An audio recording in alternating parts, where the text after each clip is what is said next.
These guys are ridiculous. These guys are ridiculous.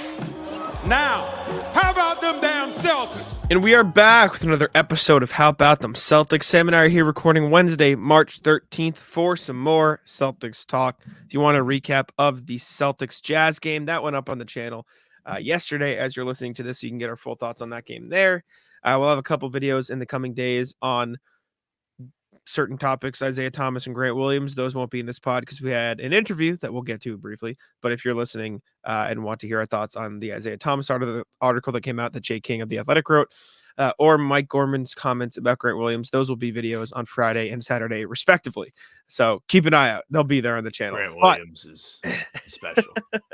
For this one, we do have an interview with Stephen Pridgeon of Bright Side of the Sun, of PHNX Sports, of CHGO Sports. He writes everywhere. He's a Suns writer. He's very nice. He had to go to the library because his Wi-Fi went out, a la Sam. But he was cool. Respect. He had a nice in-depth conversation about the Celtics game against the Suns, which is tonight as you're listening to this. And even if you're listening to this past that, we also talked about plenty of other stuff. Talked about Tatum, talked about how the Celtics play offense, talked about the Suns in general. So it was a good conversation. So we'll thank you to him once again.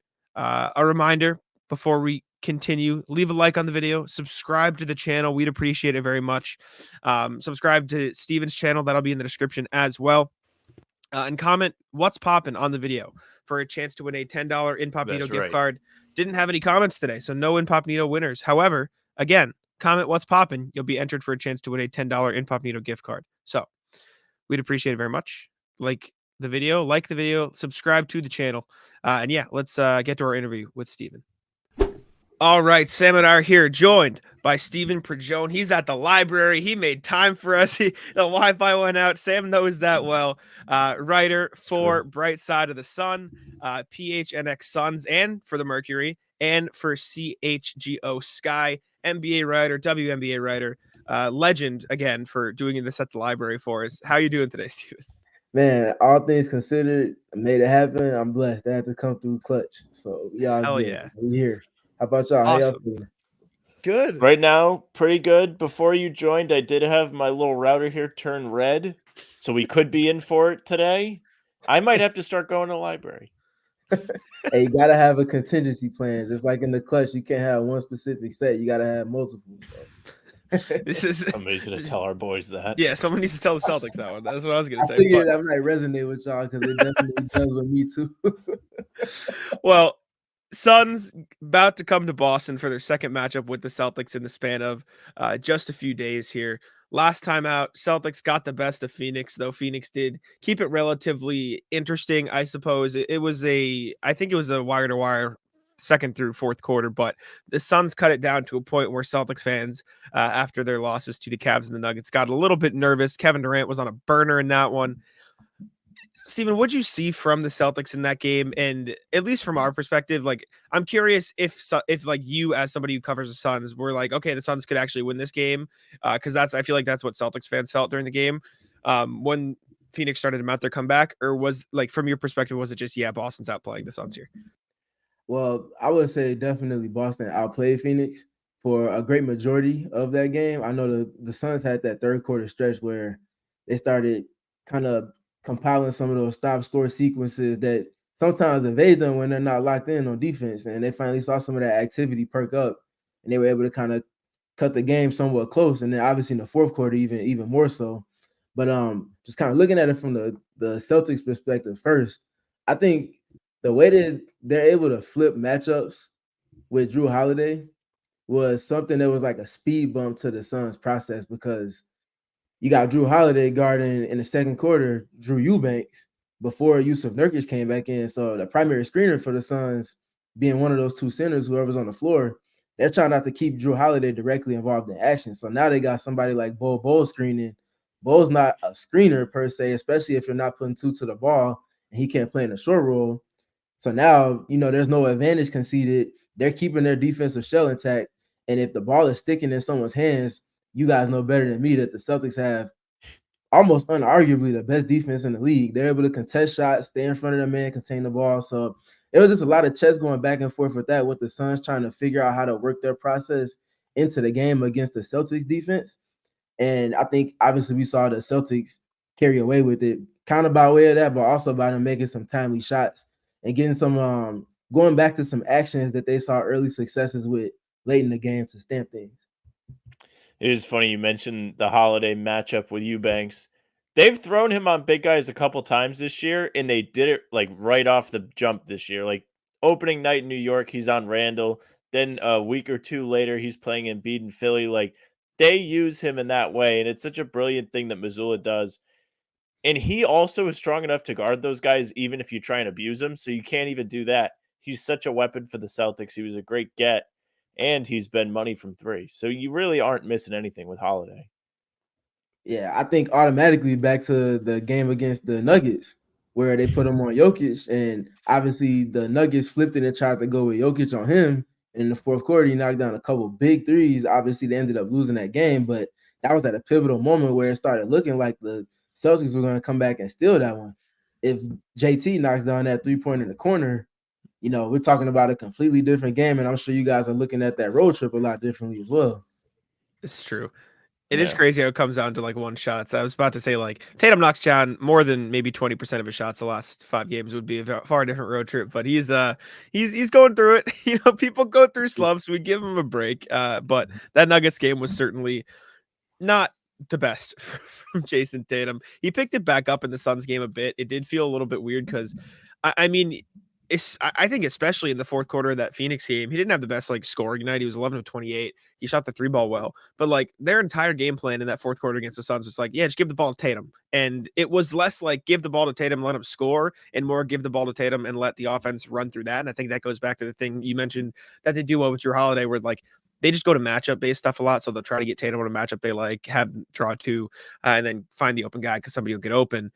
But I think a lot of the frustration from Celtics fans, which I'm sure you've heard, the national media has talked about a lot too, is like, it's just Tatum, like Tatum ball in the fourth quarter. And on the one hand, you're like, you want the ball in your hands, your best player. And there's no argument that Tatum's the best player in the Celtics. But at the same time, which is what Sam says all the time, is you should probably be giving the ball to more players in the starting lineup because it is pretty clearly the most talented. Look at all the guys you got. You got a lot of, like, you got the Avengers out there. So from an outsider's perspective, like, are you looking at it and say, take the ball to Tatum's hands more, or do you fall more under the he's your best player, he should probably have it?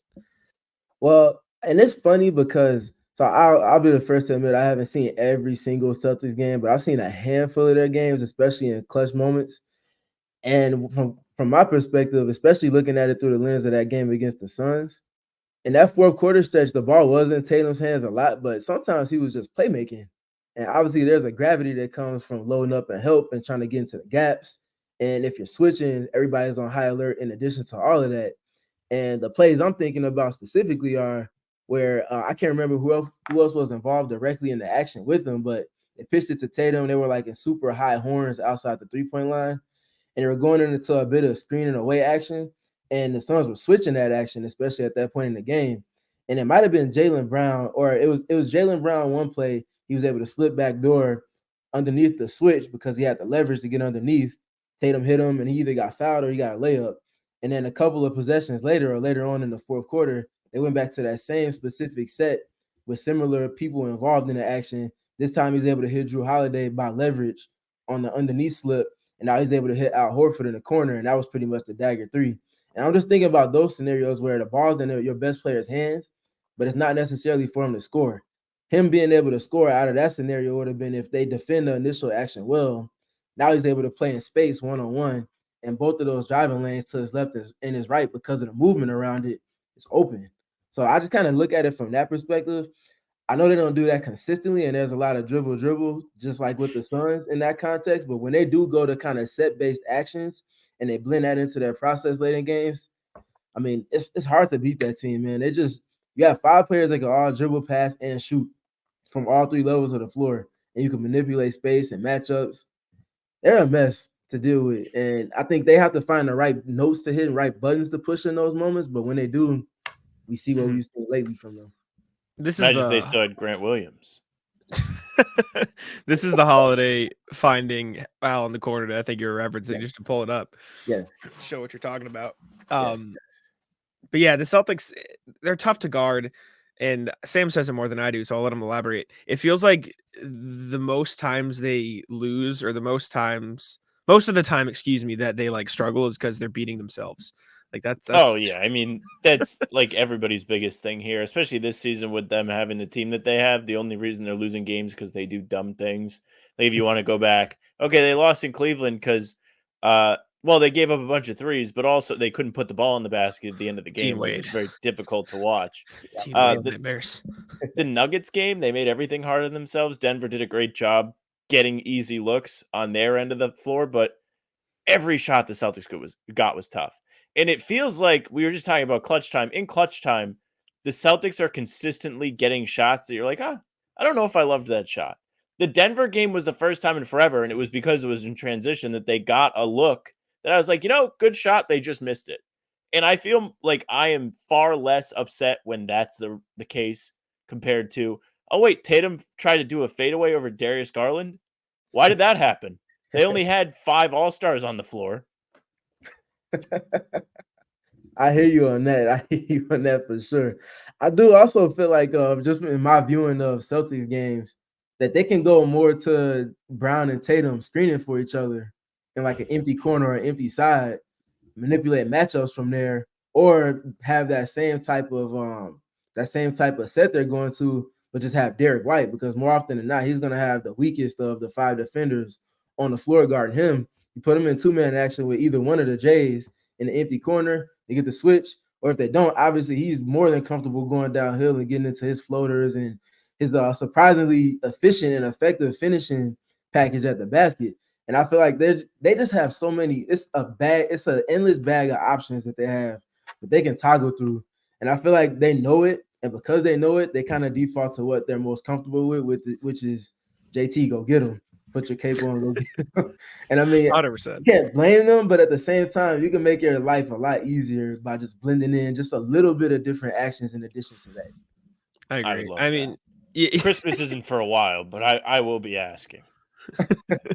I mean, you just hit on two things that I've been talking about. I wrote an article for Celtics blog, like, why does Derek White just get relegated to a corner 3-point shooter at the end of games? Like, he could do so much more than that. And then, in addition, I mean, you saw the Luke Cornett experience against the Suns a few days ago. Like, as funny as it is to watch Luke Cornett, like, he is clear and away the best screener on the Celtics, and it baffles me that they don't go to Tatum. And I know Porzingis didn't play against Phoenix, but like, Porzingis and Tatum don't screen and roll ever. It just pops, and I get that that's effective, but like, you see how easy a bucket Cornette can get in that. You're telling me they couldn't just do the same thing for the other guys? And if anything, they're going to be better decision makers out of that spot in the short roll and just getting under the hoop anyways. And so it baffles me that they don't go to that more. So I'm glad to hear you say that. But as far as the Suns, Bradley Beal talking about it, the loss they just had and coming to Boston to play them, he said, quote, can't wait. I didn't really sleep after that game. I don't think anybody did. It was a great competitive game. We felt like we let one go. That's a tough team. We don't want to take anything away from them. We know it's going to be the same team on Thursday. D-Book also said he didn't play in that game, but he's since returned. Said it's going to be fun. They're playing the best basketball in the NBA, and they play even better on their home court. We're up for the challenge. We're excited for it. Get a couple of days to rest and go get it. What are you looking for from the Suns to change their game plan to adjust for the Celtics?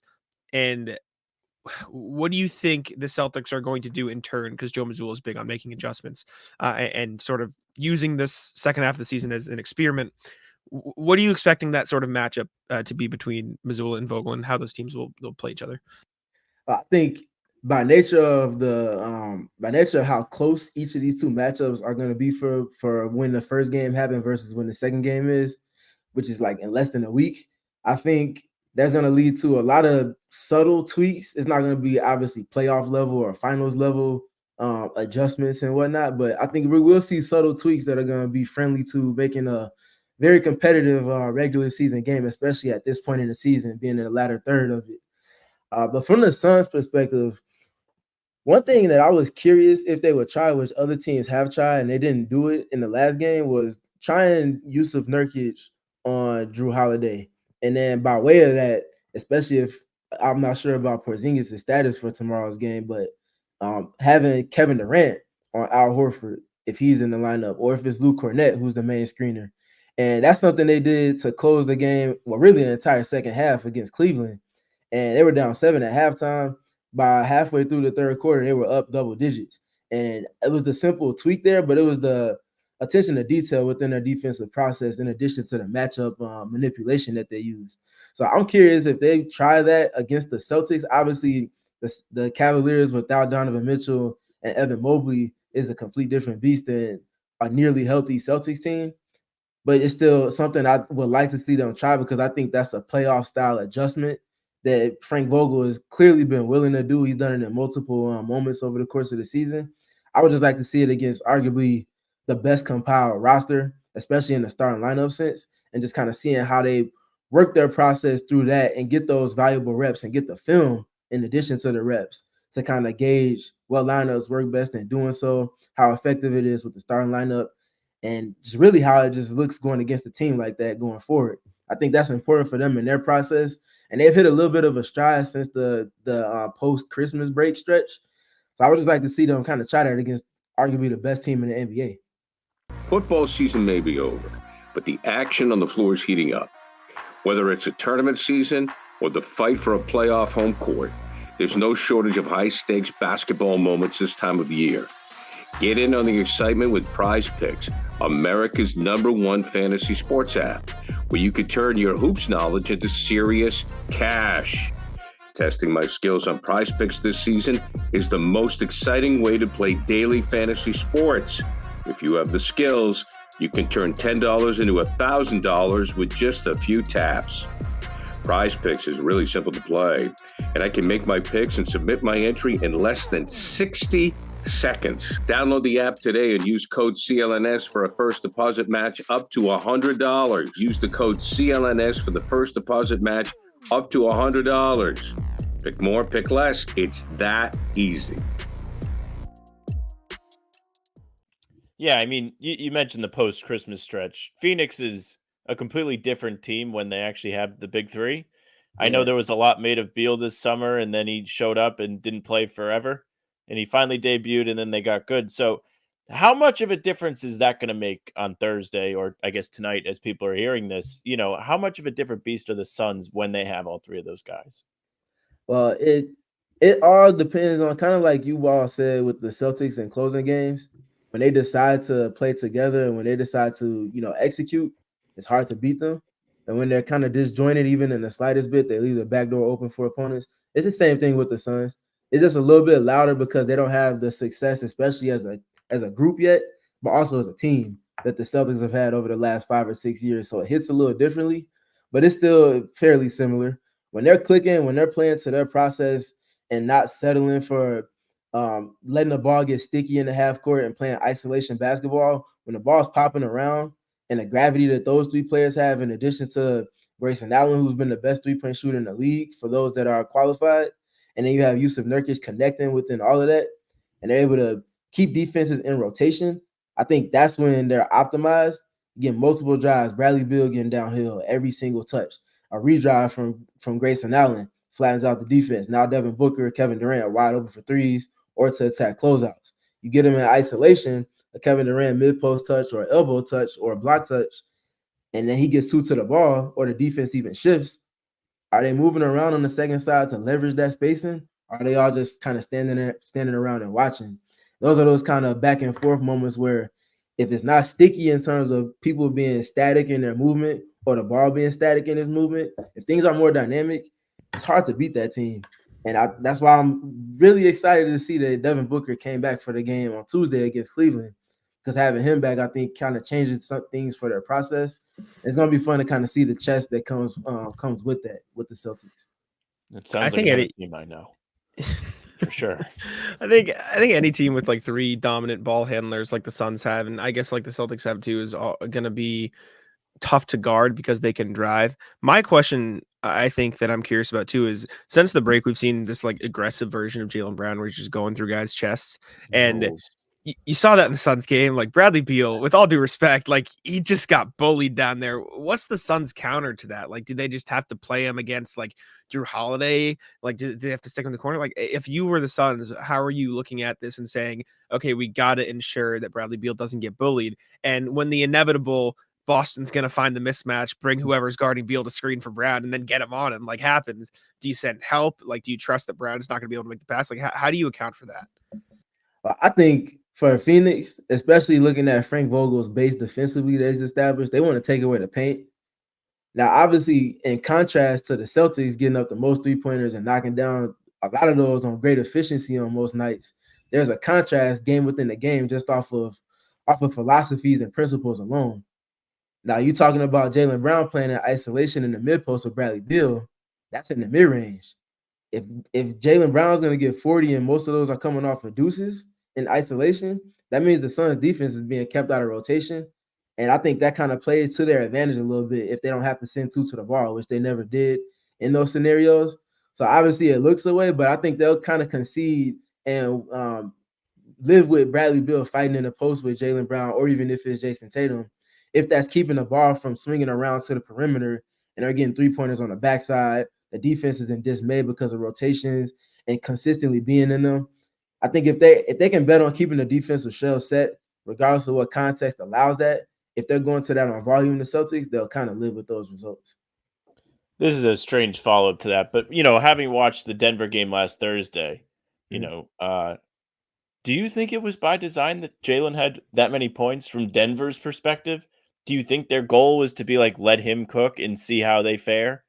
Because from what you just laid out, like, it does make sense. The ball sticks. They aren't as active on offense, and it's easier to guard. Yeah. I think, again, this is Mike Malone, or Coach Michael Malone, excuse me. I hope you didn't hear me call him Mike. Michael Malone, obviously one of the savants in the coaching realm and quickly ascending up those ranks the last couple of years.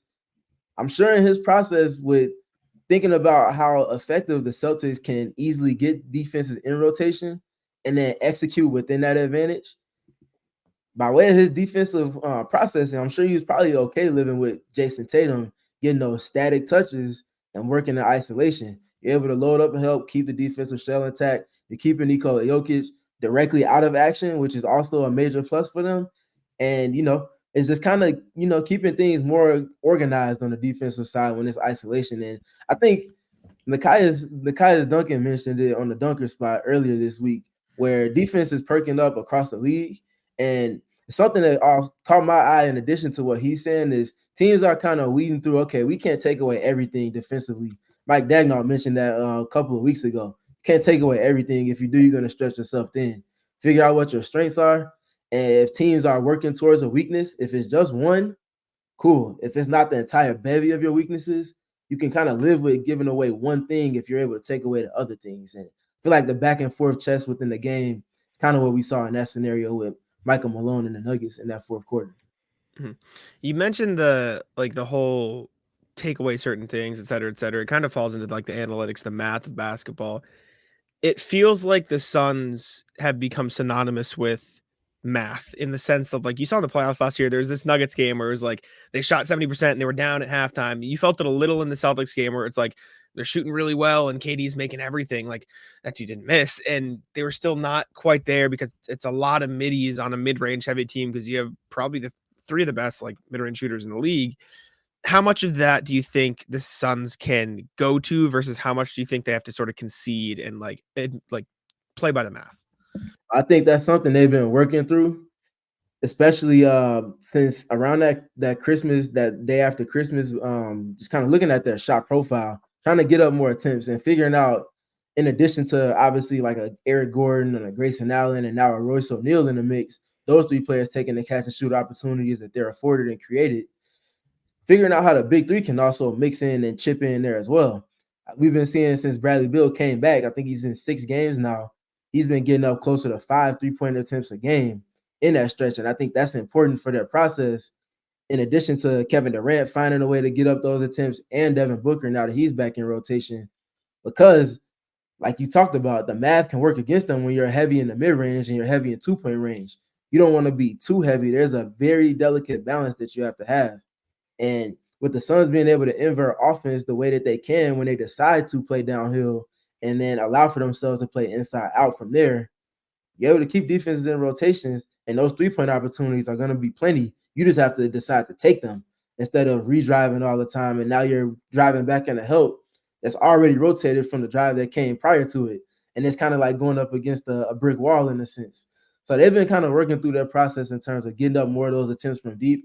And also, in addition to the half-court sense in their shot profile, them getting more steals and playing in the open court a little bit more since that post-Christmas day stretch as well has allowed for them to get up more opportunities. The best shot quality you're going to get three-point wise is going to come in transition.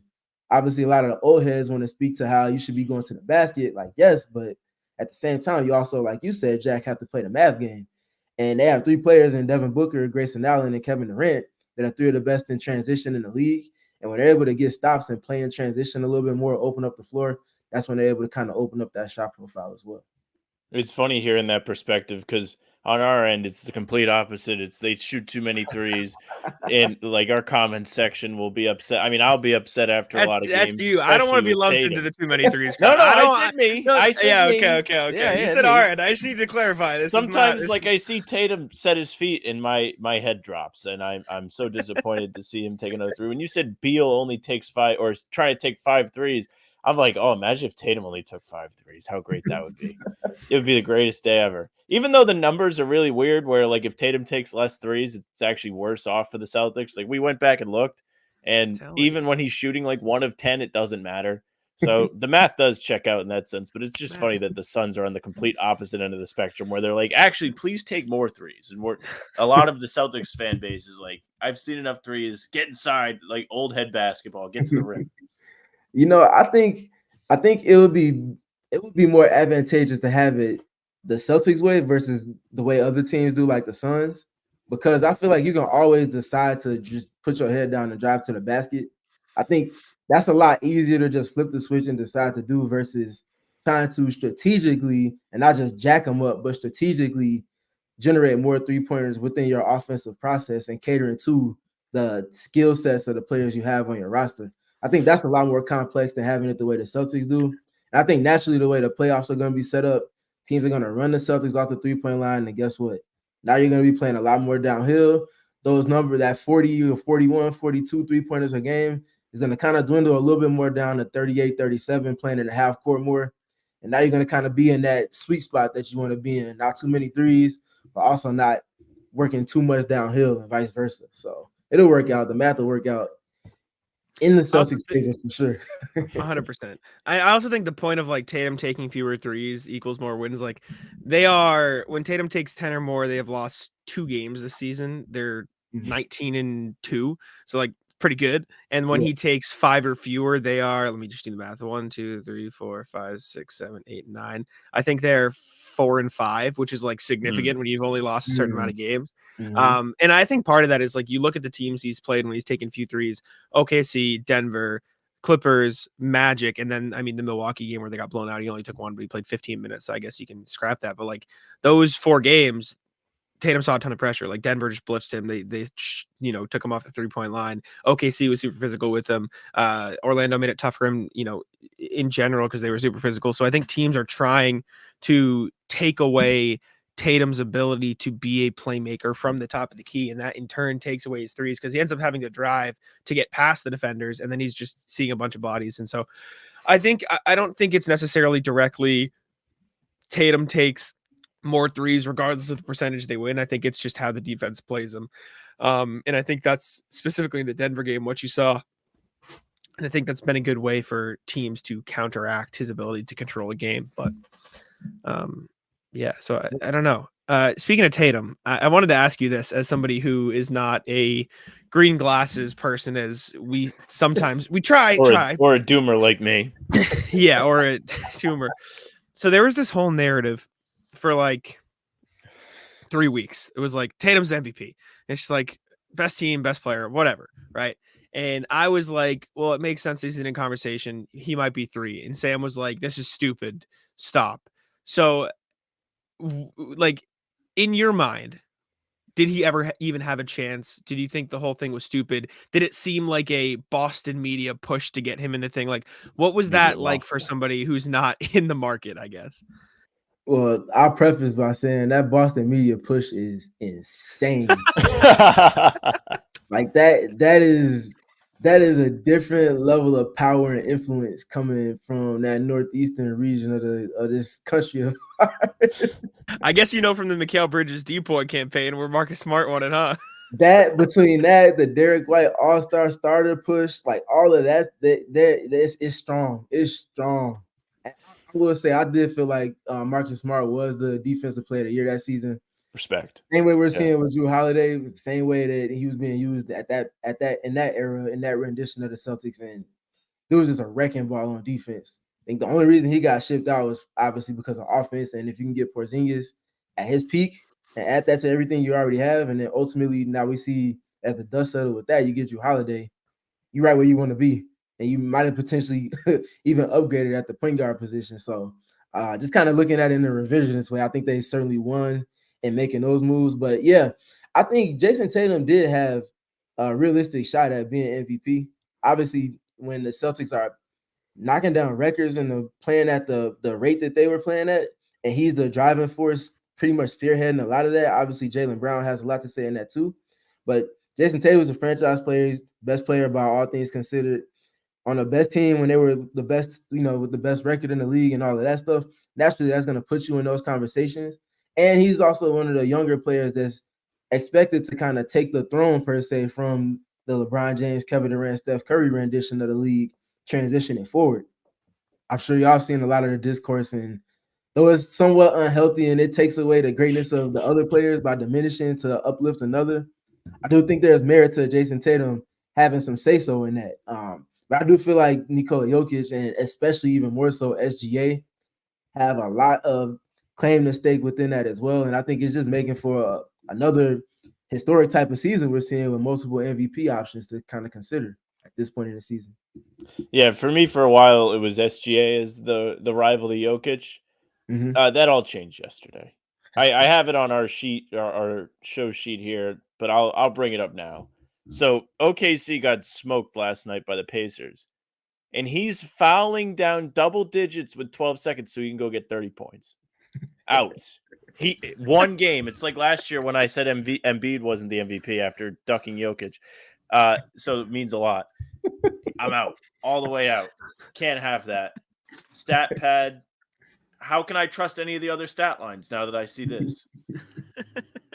Did he kill That's the Celtics crazy. that one time? Sure did. Was the best guy on the floor that day until Tatum decided to guard him. 0-3 in the fourth. Don't worry about it. We'll stick to that. Oh man. I think that's all the Celtics-Suns questions we have. Sam, is there anything else you wanted to mention? Or We got to do the rat list. That's what I was going to say. So, Steven, we didn't tell you this. We have a brand on our show, and I'm going to put it up, and I'm going to take the rat off your screen. Don't worry about it for a second. No. So, we have this thing called the rat list. And so the rat list is basically our last 15 minutes of the show where we just get to bitch and complain about stuff. And it's usually just funny. Like, for example, we'll rat list traffic a lot because Boston traffic is horrendous. Sometimes it'll be people in our men's league games who play like set really annoying screens or stuff like that. And so if you have anything to point out, for example, your Wi-Fi going out is a perfect rat list for you. So anything on top of your mind that you're like, this is Matt the Rat, by the way, our mascot for the rat list. Anything on top of your mind, this is your space to air it out and just have some fun. Well, yeah, I think you already prefaced it with the Wi-Fi in the opening and then now as well. I think there's no better place to start than that.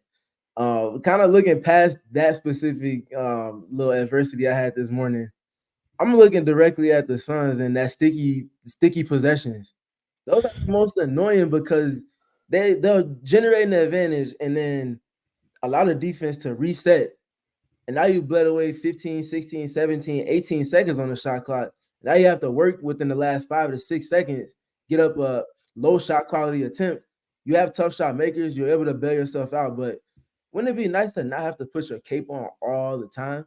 Like, just think about if they get into their sets earlier, keep themselves away from that late shot clock, the peril that ultimately gives. You're making the defense work a lot harder, and you're not letting them off the hook. So I think that's one of the other biggest things on my list at the moment that kind of comes to mind. I'm curious if we kind of go like around the horn, what y'all got on y'all minds? Sure. I guess I'll stick with basketball for now. Rat list. how impossible it is to find a court that's not dusty. We cannot go play basketball around here without. First of all, I kind of hate the rubber courts because they always seem like they're dusty. So that's like one angle to this. But every time I go play, no matter where it is, I'm gonna go play in an hour and a half here. The court will be dusty. We did the playback yesterday for Celtics blog, and we said I need to dip my shoes in soda before I play, just so they're sticky on the bottom. Like that is the move. It's just not fun. We played our men's league game on Sunday. Dusty floor. Unbelievable how hard it is for these gyms to keep their floors like crisp. Yeah, it's tough. I'll stick with the men's league for my rat list. So I've talked about a couple of things. One, rat list, there was this big dude who I was guarding the whole game, and then it was a tough, close one, right? Like 2 possession game, and he starts jacking up threes, and they're just going in. This is in for context, even this is like the equivalent of if Yusuf Nurkic just hit 2 threes to bring the game Grant within one. Williams. Like he 7 in a can game probably, 7. yeah, he probably can make them, but like you're not gonna go out there to like tightly guard him. Like you're gonna guard him in the post because he's a big dude.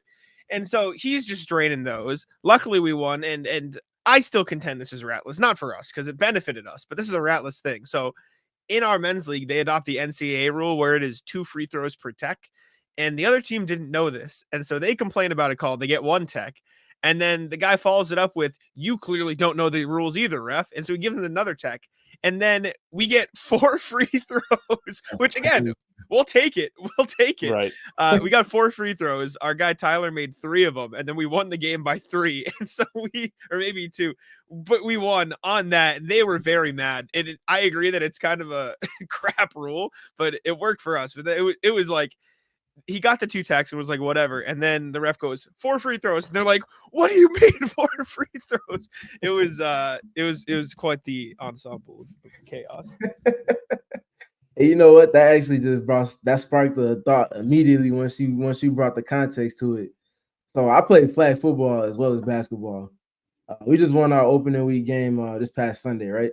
Congratulations. We had a guy from the opponent's team that caught like 5 or 6 5-yard hitches and got like maybe 1 yard after the catch afterwards and was talking crazy to one of my teammates. I'm a captain on my team, so I was kind of like keeping things in check, making sure we didn't get in trouble or anything. But that's definitely on my rat list now that I've been kind of thrown or pulled into this fire by y'all two. I appreciate that, by the way. You can't. That's like getting 5 transition layups off of your teammates getting steals, and you just hit ahead and talking crazy to the opponents like you just dropped 40. That's like no. That's like, I get you involved in the game. That's cute. That's dope. That's admirable. Let's temper it down a little bit because you're not.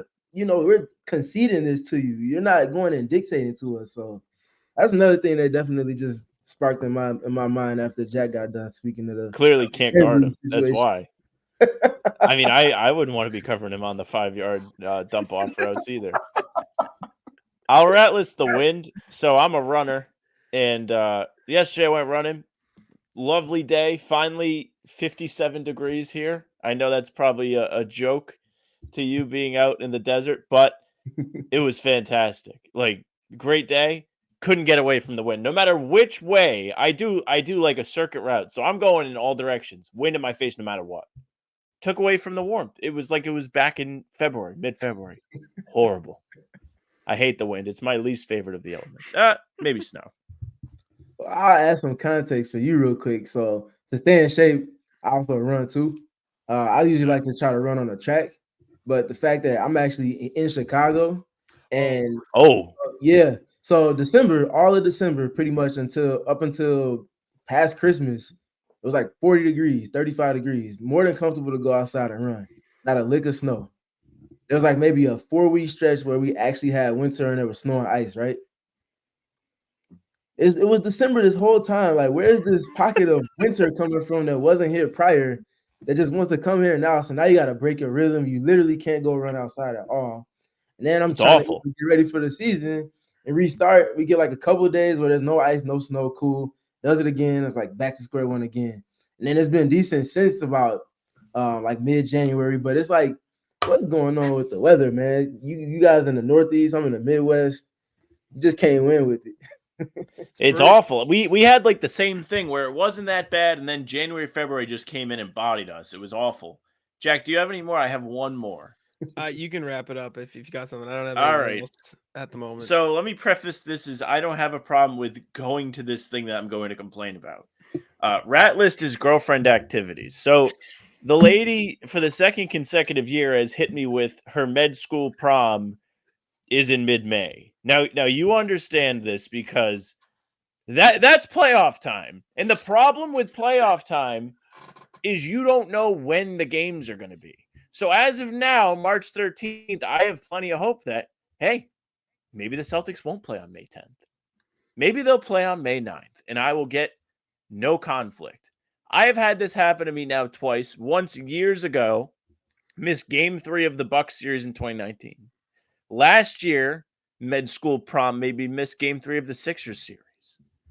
I would put a large amount of money that I am missing a second round playoff game this year, but I still have hope that I will not miss the playoff game. I cannot wait for the second round schedule to hit me like a ton of bricks. Last year was the worst because they had like a week off in between rounds. Like they waited to start the series so it would line up and hit that date. I will have a good time at the event. Just in case she stumbles upon this. I am excited to go and get dressed up. But I despise that I don't know if I'm going to have to miss a game or not. Why do these always have to be in the spring? The weather is nicer in the summer. Like you wait a couple months. It'd be great.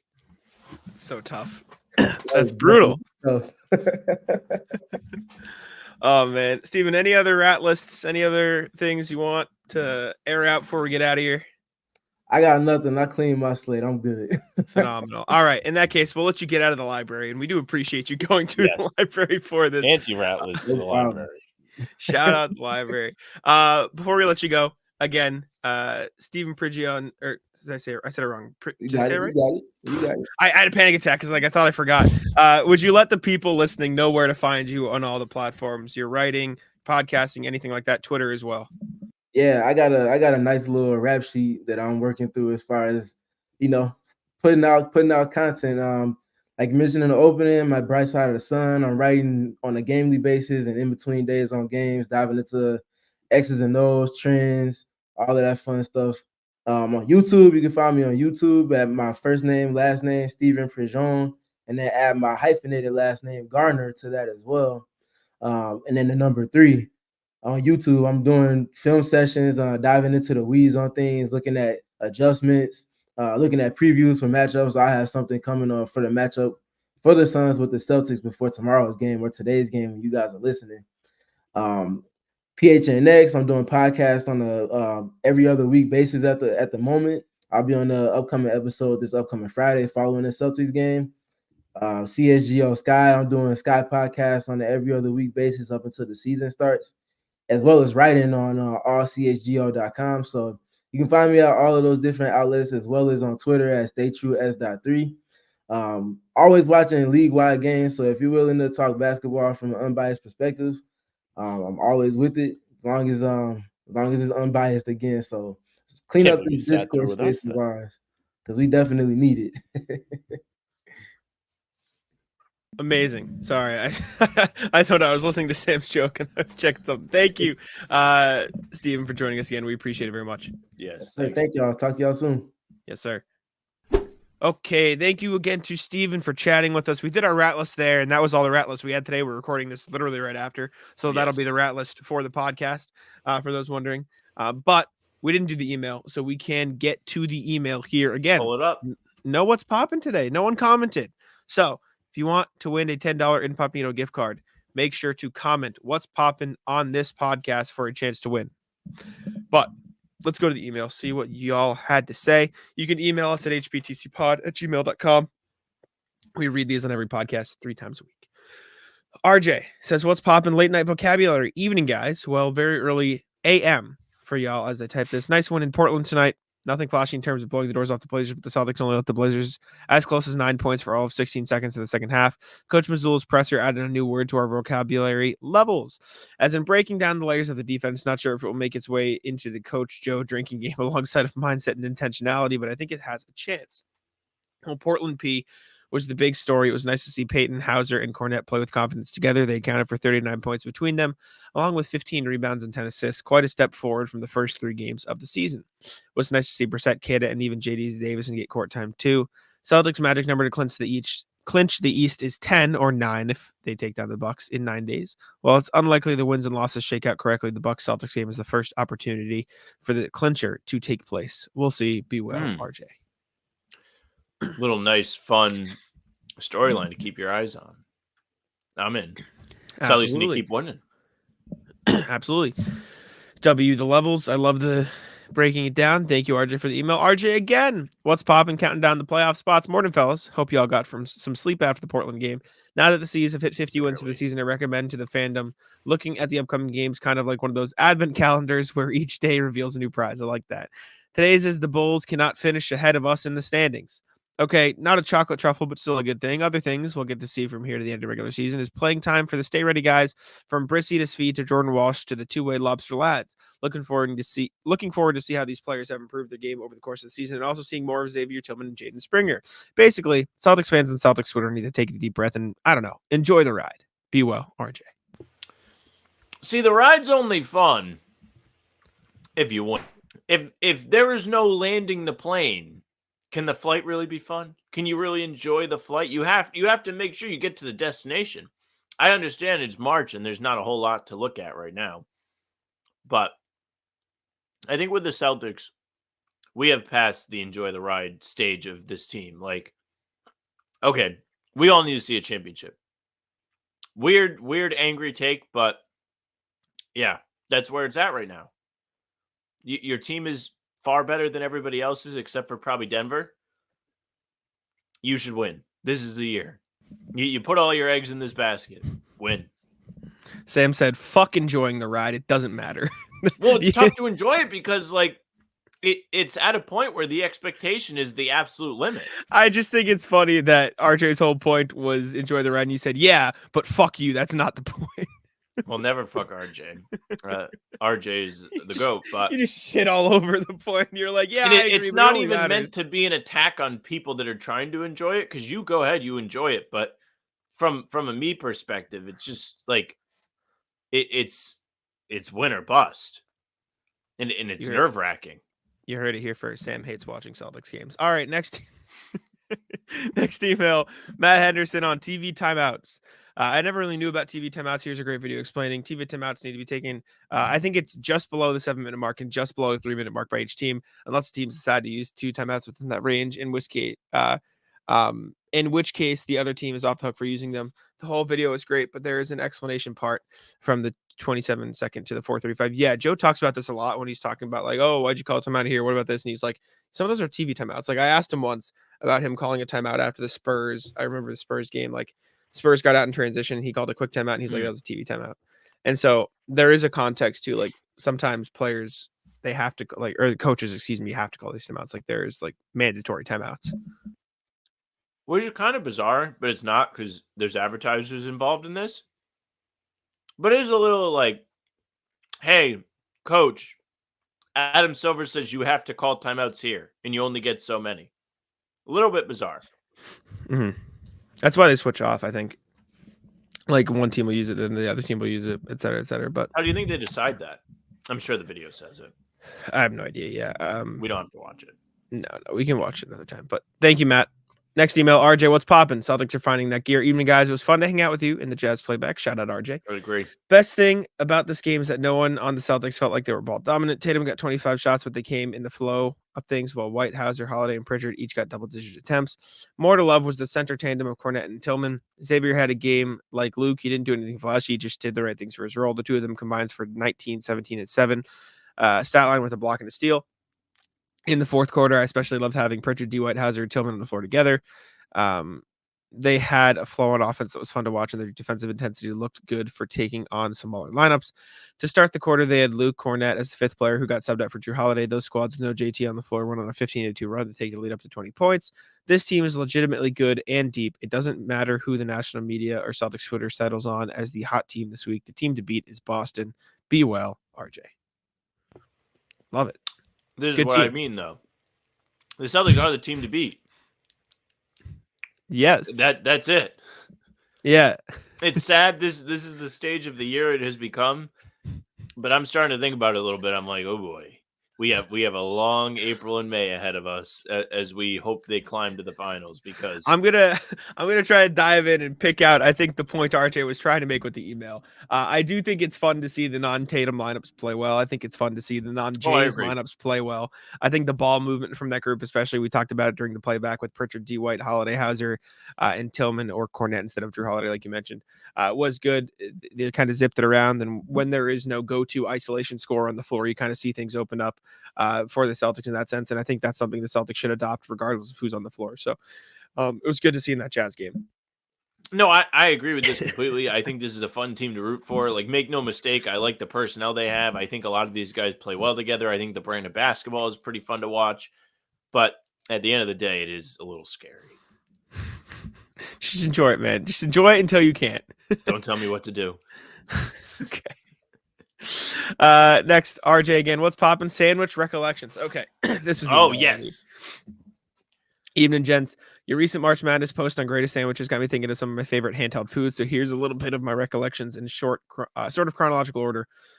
Excuse me. A&W drive-in chili dogs and root beer are my earliest favorite sandwich memories growing up in the Northwest Indiana. Making the occasional stop at the A&W drive-in on my way to my godparents' house. It was a real drive-in. You parked your car, rolled down your window, and gave your order to the car hop, who then brought it out to you and hung the tray on your windows. A&W might have had other things on the menu, but their chili dogs were amazing. Good hot dogs, good chili, temperature-wise. With yellow mustard and diced raw onions. The root beer was served in honest-to-goodness frosty mug glasses. Finest dining when you're 7 years old. That does sound like a sick experience. I'll give you that. That sounds like a good Have you time. been to Sonic before, Jack? Yeah. I've had So this. Sonic is like the only place I can think of that still has something like this, and it is pretty cool. Like, you just kind of hang out. Like, it's like a fun thing to do with your friends if you're just like, I don't know, not busy. Back in the day, it used to be fun, I guess. But it is a fun experience. The only thing I would say, and this is a bit different, is it is very difficult for me to conceptualize going out to pay for a hot dog when I could have 10. I knew that was coming. You know me I well. knew that was coming. Well, it's a chili dog. It's a bit different. Like, they're giving you No, something that's what I mean. else. It is different. There is value. There is value. They're just giving you something. Second one, Sloppy Joe, the best sandwich from the public school lunch program. Ground beef and a seasoned tomato sauce scooped in a simple white bread bun. Magic to this was the combination of sweetness with the sauce and savory beef without it being runny and drippy. And when I say, quote, scooped, the cafeteria staff served it up with ice cream scoops, a school lunch item that had a flavor even institutional cooking couldn't screw up. How amazing is that? Enjoy, RJ, and his little thing at the bottom. A fan of simple but tasty sandwiches from 50 years ago. Sloppy Joes are good. My school's best sandwich was chicken sandwich still, though. The chicken sandwich. Chicken sandwich was a fire lunch item. You're absolutely right. People in the comments are like, you guys need to expand your chicken palate. sandwich. Dude, chicken sandwiches are so good, though. Oh, It is. I did It's just a juggernaut. So good. All right. Last email, I believe, from RJ. What's popping? The East is the least, or is the East the least? Quick note, fellas, browsing the Athletics NBA power ranking column today, and apart from them slotting the Celtics behind both Denver and OKC, I did find it interesting that they ranked all of the West top 6 ahead of the Bucks and Cavs. The trend of favoring the West over the East continues into the lower playoff contenders too. I won't nitpick the precise ordering, but do you think that Celtics will have an easier time with opponents on their side of the bracket than anticipated? Is it reasonable to think Boston should get through the first round 4-0 to 4-1? I know I don't usually get caught up in other people's rankings, but I thought it may be something to make the Celtics Twitter less stress and would be appreciated. Be well, RJ, and I hope you both catch up on your sleep. We're there. Check out my fan post, the home stretch. Check this out too if you're looking. I see the promo. Check out the home stretch of the Celtics blogs fan post. I think OKC being above the Celtics is a bit crazy, especially considering the playoff experience gap there. I get the Nuggets, and I think it's fair. I also think the Celtics should win the first round 4-0 to 4-1, unless it's Miami, and then maybe like a 4-2, but still. I agree. Right? Well, I think they should win all the rounds 4-0. Realistically, if it's Chicago or Atlanta, sweep. And 4-1, like, if it's 4-1, you're not going to like get super mad, but like it should be a sweep. If it's Miami, you could see them taking 2. Anything past that's like, what the hell are you doing? Obviously. And then like the only other possibilities are Indy and Orlando, who again, like maybe they take 2, but it should probably be like 4-1. That's my thought process. I would love to see a sweep. It would be the best thing ever. Shocker. Haven't seen a sweep in 2 years. Before that, it was a really long time. Mm-hmm. I don't track that. I have no idea. Just memory, like I'm not gonna. Oh no, it wasn't. They swept Philly in the bubble. Oh yeah, true. They're due every 2 years. It's true. The math works out. But thank you, RJ. We appreciate you. Let's move on to the NBA section with the standings. Let me mark down the timestamp, and I'll pull it up. Pull it up. See who's winning, who's losing, how big the Celtics gap in the Eastern Conference is. Big. Spoiler alert: 8.5 games over the Bucks. It was 9.5 games over the Bucks. I was talking to Liam last night, and the general consensus is like, oh, they went 3-2 in the road trip. It's not bad, but you wanted better. What did their lead dip to 7? Nope, it grew 9.5 games. They have the best last in the East with 8. The best what? Last 10 record. They do 8-2 in their last 10. They also have lost 10 fewer games than any other team in the Eastern Conference, which is insane to look at. Their point differential of +11 is the second team in the past decade to have a point differential of +11 or better, which again, insane. 8-2 in the last 10. Bucks 7-3. Cavs, Knicks 5-5. Magic 7-3. They've made a surge. They have sort of begun to establish themselves, or are attempting to, as a top 6 team, which is cool. Good for the Magic. Pacers and Heat also 6-4. The rest of the East is like pretty meh. Nets are 5-5, as are some of the teams in the middle of the pack, and then the bottom of the West is just dog shit, just straight really bad. It is terrible. I would not want to be a fan of like 10 through 12 at the very least. Probably 9 through 12. 9 through 12, yeah. Not great. Celtics having an 11-point differential per game is insane though. Like that's really crazy. 11-point differential is insane. The near 10-game lead over the rest of the conference is also insane. Milwaukee just had a terrible loss to Sacramento. Dame was awful. He was like 10 points on, I want to say like 5 of 16 or something like that. He had an awful game. People were saying he quit. So who did they play? Lining. Sacramento. Yes. I'll also say it is crazy. The Celtics are holding teams to below 110 points a game this year. Like that's a really good, and as they should. Even crazier, the Timberwolves are at 106.7. That is insane. Yeah, a couple teams are up in the East. Everybody but Milwaukee towards the top is doing sub 110 work. These are 3 really good defenses. Yeah, Cavs, Knicks, Magic, respect. Then you have the Pacers. 121.3 is insane, and the fact that they're still like have a positive like points to opponent points is crazy. Okay, let's look at the Western Conference. 9-1 for the Nuggets, who are now tied for first in the conference with the Thunder, who are 7-3 in the last 10. T-Wolves still 6-4. They won their last game. They're staying afloat with Cat out. Clippers, on the other hand, 5-5, sort of falling out of that race for a top 4 seed. And the Pelicans are catching them. Pel's only 2 games back, cracking home court advantage in the first round. And it's crazy because it feels like we haven't really talked about them, which I know we mentioned last pod. But good for them. They have a better differential than the Nuggets this year, which is crazy. They have won 4 in a row. Thunder and Celtics via StatMuse are the only 3 in the top 10 offense and defense, I believe. It's crazy. Good for the Pels, man. It feels like they came out of nowhere. Everyone's winning in the middle of the West, though, in terms of their last games, at least. Outside of that, last 10, pretty average. 5-5 Suns in the last 10, 6-4 Kings, 5-5 Mavs, 6-4 Lakers, 6-4 Warriors, also 6-4 Rockets, although it's probably a little too late for them to get up into that play-in. Probably done for the season with the ankle sprain. It's very tough. They have won 3 in a row despite that, but 2 of those are the Spurs, I believe, or at least one of them's the Spurs. And then the bottom of the West sucks. It's just bad. We've gotten to the point in the season where the bottom of each conference is just the bottom of each conference. There's not much else you can say. But yep, it is kind of weird that it's not weird, but it is weird that there is such a gap with some of these teams. Because going into the season, there were only like 3 teams you could point at and be like bad. The rest of them, it was like, well, maybe they could be good. And it just didn't happen for them. Yeah, I get it. Houston, I probably thought they would have been better. Yeah, they just fell off. Like, I don't think any of us coming into the season thought Houston would be super good. Like, this is probably where we would have had them. I think Memphis is it happens. Like, there's nothing you can do. Like, you can't predict that. Utah maybe a little better. I feel like we predicted the East top 10 teams pretty well, except for Memphis, because we didn't know. Like I think we had a general consensus there would be 11 playoff caliber teams in the West, and then one just happened to get super injured, so it fell out of the pack. And Sure yeah, did. that happened. Brutal season for Memphis. Tough. Sorry, I caught a mean yawn there. I was in another tab. I didn't know what was happening. I wasn't ignoring you, I swear. All right. Next piece of NBA news is the Bulls are still planning on trading Zach LaVine. This is from Casey Johnson of NBC Sports Chicago. He says sources confirm or sources say that the Bulls will, quote, look to trade LaVine again this offseason. This happens after foot surgery, which he recently talked about, which he said he was dealing with the pain from and all the issues from for the most of the season, et cetera, and tried to play through it, which respect, fair enough.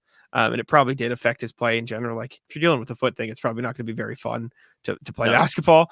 But it does feel like the LaVine era in Chicago is ending. And on top of that, it should probably, at least for the sake of Bulls fan sanity, feel like the rest of this era in Chicago is ending, even though I'm skeptical they still might run it back next year. They got to call it quits. I'm not sure they're going to get anything really worthwhile for LaVine, though. That's the problem. And the fact that they had to wait till the summer also sets them back because they couldn't get half-year expirings. They're going to have to go through an entire extra season of taking back big money. Let me ask you this. Do you think they get more or less than the Bradley Beal deal? I think more. And that's the low bar. What but was I the still Beal think more. trade? They had Chris Paul. In seconds. That's it? Yeah. They didn't get first for Beal? No, Suns didn't have first left. Because they traded all for KD, remember? That's right. Let me look. Chris Paul, Bradley Beal trade. I still think less, though. I don't think so at all. I think that's crazy. Because you have to think of it this way. Like, any team trading for LaVine knows he's on long-term money, so they'll want him for those long terms. Like, they're not just going to trade him for the sake of it. And so if that's the case, like, I think they'll get at least like a first and an okay player. I don't think it's gonna be crazy, but I think salary filler in like seconds is probably not gonna happen. It ended up being okay. Sorry, this is confusing now. I forgot it was a 3-team trade, so this is really all over the place.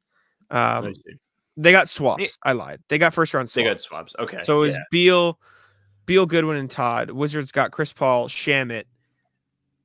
They got. Sorry. Well, look, it's like. Oh, and they got Poole. No, that was a different trade. Look at this. This is confusing because it says the 7th pick, but that was just a swap with the Pacers. And then they got seconds. But then some of these seconds, you see what I'm saying? Like, it's impossible for me to read this. But it looks like they got 1, 2, 3, 4 first round swaps. But I also don't know what the level of swaps are. Weird. Very weird. I don't get it. I think the asking value and the ending price for LaVine is still going to be 1 okay player and 1 first round pick. I think that's what they'll end up getting in return. I don't know what that is or from who, but good luck to whoever that is. I think there are teams where it will be he can be effective. It's gonna be Sacramento. They're having like a down season compared to last year, like probably underachieving a little bit. They'll have some kind of desperation to try and get back to where they were at. I'm sorry, Brandon Ingram's photo on here is so disrespectful. He just looks so. It just looks like he's like. It looks like they used the phrase filter, Daniel Tice filter on him. Oh, did you think so? Look from like zoomed out. Let me full screen this. It just looks like they. Okay, it just looks like they. Oh yeah, it does look like he has like fat cheeks. But Sacramento, I think, makes some sense. Like, if I'm the Bulls and they offer Harrison Barnes, Kevin Huerter, and like a first round pick, done. Like handshake, take it immediately. Like that's good value. These are 2 quality rotation pieces and a first round pick. Like I think that'll be around what the asking price is for a team that could use him. Outside of that, I think the Lakers could potentially make sense for him and they could get a good first round pick from them. I think like a team like the Sixers could be interested if their free agency plans fall through and they could trade a first round pick. Like I think teams will be willing to cough up the first round pick to get LaVine's scoring on their team. I guess. Good luck. Last time we were recording, we talked about Otto Porter getting waived and how it was weird. Turns out he's retiring. It was weird. It turns out the reason is because he's not going to play. This is from Otto Porter. Quote, For the past 11 years, I had the chance to live my lifelong dream of playing in the NBA. That dream was capped by winning an NBA championship. Unfortunately, my body is not allowing me to play at the level I expect from myself, and therefore, I decided to retire. Respect. Good for Otto Porter. Made his Good money. career. Good, unfortunate title run at the end of his career, which he was a big part Terrible. of. And yeah, it was weird though, because for a while there, it did look like Otto Porter was like cooked, and then he revived himself with the Warriors. Because like I remember the Chicago Otto Porter was like, whoa, Yeah. what is this guy? But good for him, good career. W Otto Porter. He was a top pick in the draft, right? He was Yeah. third. Third pick in the draft. You can see why. Like, he has the frame. He was a good offensive player coming out of college. Everybody sees like a lanky guy that can play offense, so like KD. God, Washington is just a terrible, terrible, terrible landing spot for rookies. Oh my God. They gave their third pick 3 minutes a game or 8 minutes a game. What are you doing? I know they were like good then, but like really? That's how you develop a top 3 pick in the draft? How many minutes did Jalen get as a rookie? It was like closer to 16, right? More than 8. Let me look. No, It yeah. was Because it in my head, Jalen didn't play a lot as a rookie, but he still did. Jaylen Brown played 78 games, 17 minutes a night. Yep. Otto Porter played 37 games, 8 minutes a game. Bizarre. What are we doing? And now Johnny Davis too. Like, it's not the best track record for rookies in Washington. Yeah, then he went to Chicago. He signed a big contract, I remember. And then he bounced around. Good for him though. He finished off all right. He won a title. How many total teams? You want to guess? Washington, Chicago, Orlando, Golden State. Is there another team in between? No, there's one more at the end. Oh, and of course Utah. In Toronto. Toronto, yeah. I was gonna say you didn't technically play for Utah, but yeah. Yeah, so 5 teams. Yeah, good for Otto Porter. Speaking of the Magic, though, Otto Porter played for them, and they have extended their head coach. Jamahl Mosley earns a multi-year contract extension that will see Good him for be on him. the team through what I believe is the 27-28 season. So long-term contract extension for Mr. Mosley. He's been good. My best memory or story when I think of Jamahl Mosley is the time that I tweeted out, I like this hire for the Magic, and Luka Doncic followed me on Twitter. Weird. But shout out Jamahl Mosley. Shout out the Magic. This is good for them. They unfollowed you like a rat. And then he did like months later too. Like it wasn't like an Insta. It was like Fucked he that means that was on his mind though. So we take that. That means he knows me. But quote, Jamahl and his staff have done a tremendous job. Not only this season, but since we hired him back in 21. This is from Jeff Weltman, the president of basketball operations in Orlando. His preparation, work ethic, and ability to connect with the players and passion he brings to his job every day. Brings positive results both on and off the court. We're very happy to have Jamahl lead the Magic for years to come. Quote from Paolo Banchero in November saying, Coach Mose, I give him credit. He came in from training camp saying he wanted to be a number 1 caliber defense in the league. This is what we've been so far. Huge credit to him and the coaches for instilling that in us and the players for executing it. So brought good things to Orlando. Magic are fun again. Question. So we talk about like Wemby, like, oh, he'll win a title. Thunder, oh, they'll do it. Do you think the Magic ever win a title with this core? Like, do you think Paolo's that guy? It's hard to say because it feels like there's a lot of teams in their way. Like the Celtics are going to be Mhm. there for a while, at least a couple seasons. Milwaukee, I guess, is on the way down. It feels like Indiana is kind of going to be towards the top for a little while going forward. Atlanta's probably dead. Just going through the options. New York has a few I kind of years. feel like Charlotte's going to have a little bit of a run. You said that about the Pistons 2 years ago too, though. Pistons are due for a run too. I would hate to be in the same conference as them, except if I'm the Celtics. No, yeah, good for Jamahl Mosley though. He seems like a good guy. Cleveland. Good defensive coach. Cleveland, true. They have a good young core. I still contend, and it's obviously hindsight's 2020, and you want to build on it. Like you're telling me, Darius Garland wouldn't have benefited from being the only ball dominant guard in that backcourt, like developmentally. You know what I'm saying? Yeah, I can understand. I feel like they might have stunted him. Anyways, that's random. He's still good though. No, it's not complaining, but like he's having a really down year comparatively, like to his past years. Like he was an all-star 2 years ago with him and Allen, and this year he went from averaging like 22, 3 and 8.5 to 19, 2 and 6. And I don't know. I just think maybe you could have watched him blossom a bit more. Not to discredit him, but All right. March Madness bracket time. Yes, sir. Let's see what we got cooking. So I know you guys have wanted us to stop doing food, but fuck you, we're still doing food. Did they say stop doing food or? Someone said like they joked about it. I don't know if they explicitly said no more food, but they said something along the lines of like all you guys do is food. Oh, Which is why I suggested maybe we don't, but then I it's too see. easy, man.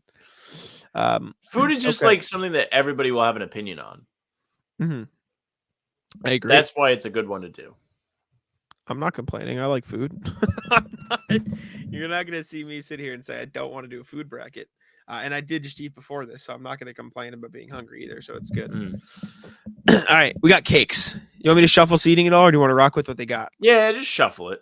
All right, I'll I haven't hit even five. looked. One, 2, 3, 4, 5. 5 shuffles. Okay. We'll go to matchup mode now. See what we got Pull it up. cooking. Actually, I'm just gonna move StreamYard to the other screen just so I can see you while we're chatting and also see the bracket because I have to F11 it. You know what I'm saying? I was saying. Okay, yes. Okay, matchup mode. First one we got Oh man, coffee cake. Saying we shuffled too much. We did shuffle too much. Shit, these are two top tier. Oh, chocolate cake versus coffee cake for audio listeners who probably hate March Madness. But we do the brackets live on the video on YouTube, so check it out there. This is a tough one. Tough start because I think chocolate cake is a good cake item. I think chocolate cake can be made way better than the base chocolate cake that we see here. Like if I was just objectively looking at the two options that are on our screen right now, I'd pick the coffee cake. But knowing the potential of a chocolate cake, knowing what Greg's Restaurants does with a chocolate cake, I feel like we have to roll with the chocolate. I agree. I think chocolate cake has to go through. Just like you said, the peaks and valleys of these two cakes. The peak of chocolate cake is so significantly higher that I think we got to rock with it. So I'll agree with you. I think chocolate cake's the answer here. Very fair. Gooey butter cake versus cake pops. Now, where the fuck was this last round? Yeah. I don't know what gooey butter cake is. It looks like good it's though. Kind of fire. Yeah. I think butter cake's kind of fire. I don't know. I think the cake pops are fine. Don't get me wrong, but I just they feel disrespectful. Cake pops too. I don't care for the cake pop. I'll do the butter cake. I agry. These look good. Now I want to try gooey butter cake. Next one, matcha cake versus fruit cake. What kind of fucking Mickey Mouse side of the bracket is this? And you're telling me we got coffee cake and chocolate cake in the first fucking Bad round? Shuffle. Yeah. I don't know. I don't hate matcha. That fruit cake looks kind of gross, so I'm down to go with the matcha. You go ahead. You go with the matcha. I think they're both gross. So matcha's gonna be out. So I don't love matcha, but it's better than that. A bundt cake versus vanilla cake. So bundt cake on the screen is like this round cake with some frosting over it. Vanilla cake. I think this is another respect the potential vanilla cake because like it's just a basic cake, and I love like, a vanilla cake, dude. Yeah, even like we see on the screen, I would eat like a maniac. I'm down. See, my thing is, I think on their own, vanilla cake is probably better than chocolate cake. But you give me a glass of milk and chocolate cake just clears, not close. I'm glad we're kind of on the same page. I also do you agree? Vanilla cake, yeah. Yeah, but like with milk though, chocolate cake is a force. But you need milk though. That's the issue because it's so dense. Like I need to wash it down. I don't like a light chocolate cake either. It has to be like heavy. No, it has to be dense. If it's light, it has to be a vanilla cake. Next one, baked Alaska versus Angel Food Cake. Baked Alaska. I don't know if I've ever had baked Alaska. I've never had that. I do know what it is, but Angel Food Cake kind of.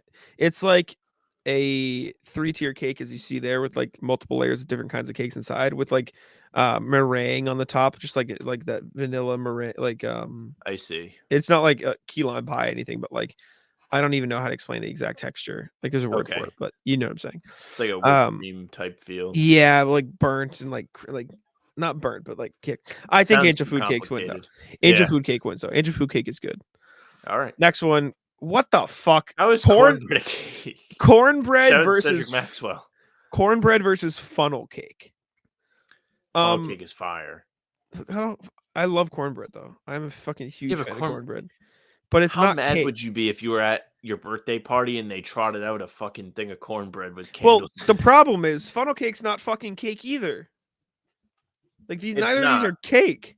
At I'll least it go has with cake in the name. Yeah, I was gonna say I'll go with funnel cake just because it's only like closer because I don't even know if I've ever had funnel cake though, but it looks good. It's just like fried dough. It is Is that a what it solid is? option. Yeah, it is Is like it the same fried dough. thing? Okay. Yeah, fried dough's good. I'll go funnel cake. Devil's food cake versus tiramisu. Now, What the hell is the difference between devil's food cake and, and chocolate cake? That's what I was just gonna It ask looks you. I was like they hoping you use knew. the same picture. What is devil's food cake? The lady loves tiramisu. Oh, so devil's food cake is just a rich chocolate cake. It is the rich chocolate cake that we're thinking of. So that one Tiramisu's- wins. Yeah, tiramisu's great, but I think devil's food cake has got to go through because that is exactly what we're talking about. Next one is Boston cream pie cake versus tres Tres leches cake. leches. I don't know what tres leches is, but I don't. Tres care for Boston leches is cream. like imagine if you know how when you dunk Oreos, how they get, aka soggy. Sure. That's kind of how a tres leches cake is. So it's almost like Ooh. a cake you don't need milk. Is It's pretty good. is that like what we eat at the garden? Yeah. Yes. Tres leches wins. That shit's fire. Next, we got chocolate cake versus gooey butter cake. We'll do chocolate cake because we don't know what the hell gooey butter cake is. I agree, but the gooey butter cake does look very good. Knowing that the devil's food cake is on here is kind of a cheat for the chocolate cake That's what I'm saying.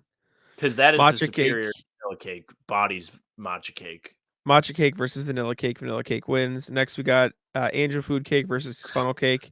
Respectfully, angel food cake has to win because it's actually a fucking cake. I agree. It's fine. But yeah. Next, we got devil's food cake versus tres leches. Devil's food cake is a hoss. I would hate to get matched up against devil's food cake in the I love playoffs. tres leches too, but chocolate cake versus vanilla cake. This is the battle people want. I say vanilla cake.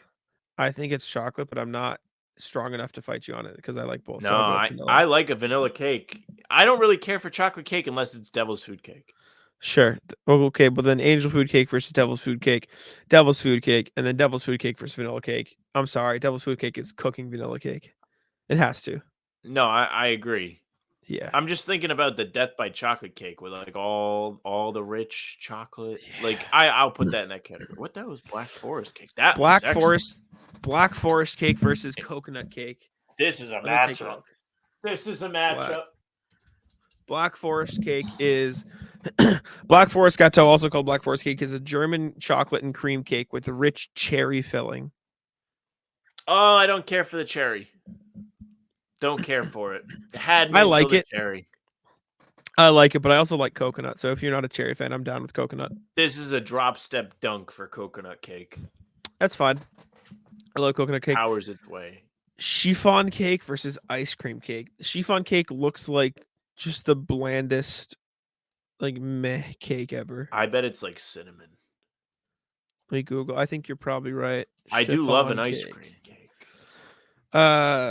What the fuck? Chiffon cake is a very light cake made with vegetable oil, eggs, sugar, flour, baking powder, and flavorings. Being made with vegetable oil instead of traditional solid fat such as butter. Easier to beat It's a into the healthy batter. cake. Yeah, ice cream cake clears. Sorry. Not close. I hope they have a donut cake on here. Next is yellow cake versus strawberry shortcake. Yellow cake learn Chinese. Yeah, yellow cake's kind of ass. Strawberry shortcake W. Next, pineapple upside down cake versus sponge cake. Just sitting here with my mouth agape. I don't know. I got nothing. Sponge cake just looks like regular cake without frosting. I think sponge cake is like a moist, fluffy-ish one, like a sponge-esque. And then pineapple upside down cake is just pineapples and cherries on top. It's not bad, but I think sponge cake. Pineapples. I don't know. If you want, I don't care. This is just who loses next round of strawberry shortcake. What do you want? Just do the sponge cake. Sponge cake. It is. All right, next one. Cheesecake versus red velvet cake. See, red velvet cake is fire. Very good. I agree. I love a vanilla frosting. But I fucking love cheesecake. I don't care for cheesecake. I love cheesecake. Cheesecake's so fucking good, man. All the different types. There's so much you I can also do haven't with had cheesecake in a very long time for what it's There's worth. so much you can do with cheesecake. Like you can get peanut That's butter also true. Reese's cheesecake. You can get strawberry top cheesecake. You can get fruit cheesecake. I'll go to bat for cheesecake here. I'm You can in. go to bat for cheesecake. I like Fuck hearing you yeah. just list the different I cheesecake. love cheesecake. It's so good. Lemon cake versus carrot cake. Do you have a strong thought This is process a on tough one too. these? Lemon cake is kind of good, but I carrot think cake is also kind of good. I think carrot cake's kind of not a big Okay, we carrot could cake do guy. lemon cake, but I think carrot cake is like a sneaky decent. Like I'm not mad if I have carrot cake. I think the flavors are all right. Like I like the frosting on that cake. It's just I would rather have lemon, I think. A crepe cake versus funfetti cake. You stacking crepes and calling it cake? I want it out. That is crazy behavior, but it looks good. It does, but I want to eliminate it just on the pure, integrity of the game. That this is not a fucking cake. That you just stack like it's actually a pancake cake. No, you just stacked fucking pancakes together. I would love a pancake cake. Funfetti cake wins because I'm mad at crepe cake. Executive call. Pound cake versus opera cake. Okay, donut cake has been snubbed as the greatest cake of all cakes, and it's not even on here. I've never even heard of donut cake. I can't lie to you. Oh no, donut cake is like, well, it's literally what you would think. It's a gigantic donut, and it's fucking rules. It does look good. I see what you're talking about. I think that is similar to the pound cake that we saw. Yeah, but okay, fine. No, just in terms of like shape, like I could see how they might be just called the same thing. I love donut cake. Sorry, not this pound cake. I meant there was another one that I saw that looked like it. It was the bunt cake. Bunt cake. Yes, that's what I'm thinking of. Sorry. Here I don't care. Opera cake looks kind of fire though, so I'm down for the opera cake. It looks better than the pound cake. Yeah, it's just chocolate and layers and stuff. All right, next round: coconut cake versus ice cream cake. I don't have a super strong opinion. I love ice cream cake, but I like coconut too, so I wouldn't complain if you did coconut cake. One of my favorite cakes is a raspberry coconut cake. I feel like we have to push coconut cake. I'm down with coconut cake. I like coconut. Coconut's great. Sponge cake versus strawberry shortcake. Strawberry shortcake. Next, we got cheesecake versus lemon cake. You love cheesecake. List off some more cheesecakes you could make, dude. Jack. You can go Oreo cheesecake where the cheesecake crust at the bottom is Oreos. You can go there's so many fucking places you can go with this. They're like all the candies can be made into cheesecakes. You can go blueberry cheesecake, strawberry cheesecake, like banana nut cheese. There's so cheesecake. I'm gonna keep pushing it until it can't be pushed no more. Okay. Funfetti cake versus the opera cake. I don't know what this opera cake is, but it does look pretty good. It looks rich too. It does. It looks like just a smaller. It looks like a tiramisu, but if the tiramisu was made out of dark forest cake, which is kind of sick. So I'm in. I'm in on the opera. Put it through. Upset. Coconut cake versus strawberry shortcake. I have to ride with my dogs. The coconut cake is just an absolute force of a cake. Like it'll change your life. The Greg's raspberry coconut cake. Fine. Life stuff. I'm in. I'm gonna push cheesecake past opera cake though, and now we're gonna have to fight because we've got cheesecake versus coconut cake. And for clarification, hopefully you agree, both of these are getting bodied by the Devil's Food Cake in the finals.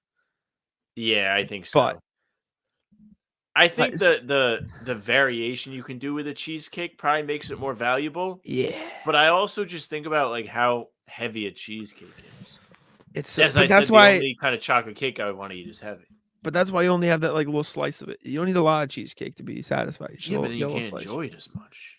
Yeah, you do. Why have one piece when you have the whole cake? Why didn't we put that whatever cake it was that lost the ice cream cake through? You probably eat the whole cake. This is the same thing. This is not how most people think about enjoying cake. This isn't. If that's your thing, and then Devil's Food Cake is gonna win, you need to reshape your priorities. No, brother, I know because you are conflicting. No, put it through. The coconut cake was a good run. It is a fire cake. If you never had it, you have cheesecake to do wins. it. I just scam you and click it. Now, Devil's Food Cake is the champ. Devil's Food Cake is heat. I didn't even know it was called that. Try the Greg's chocolate cake. Yeah, I didn't even know it was called that coming in. I also think the left side of the bracket was stacked a bit, like vanilla cake being over here. Well, it was, but then it wasn't. Dude, poor Coffee Cake. Coffee Cake would have won You on a run. You had matcha cake and fruit cake matched up. True. But then you had, You had cornbread too. Cornbread is cornbread. crazy. Man. All right. Yeah, good. Devil's Food Cake. W. Yeah. Gets the win. All right.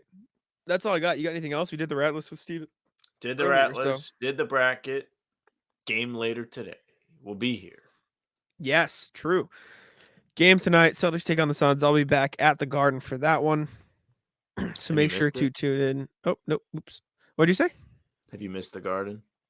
I have missed being there. It is also significantly more difficult to like flesh out stories and well thought out pieces when you're not there asking your own questions. So I'm excited for that. Thank y'all for tuning in. Make sure to check out the channel, leave a like on this video, subscribe, check out all the Steven stuff. Those are in the description as well. Appreciate y'all for listening. Check us out on podcast platforms, and I'll let Sam take it out.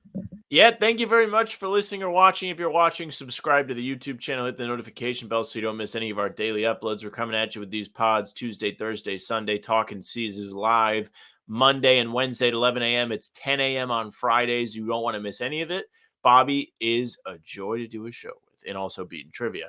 You can also find us on Spotify and Apple. We have our pods and game recaps there, audio only. Leave a 5-star review. We would appreciate it very much. As you saw on the pod today, you can email us. hbtcpod@gmail.com is the way to do so. We love to hear from you guys. We love to go through your thoughts, even if I'm just going to be like miserable and like, hey, I think they should win every game and they should win this season. If not, I'll be upset. You can find us on socials at How About Them C's, Twitter, Instagram, and TikTok. The Facebook page is just the name of the podcast. Our streams are there. They're on YouTube and they're on Twitter. Jack's Twitter is at Jack Simone NBA. Mine is at Sam LaFrance NBA. That's it for us. Taco, come on. Taco's having some fun here. That is bogus. These guys are ridiculous.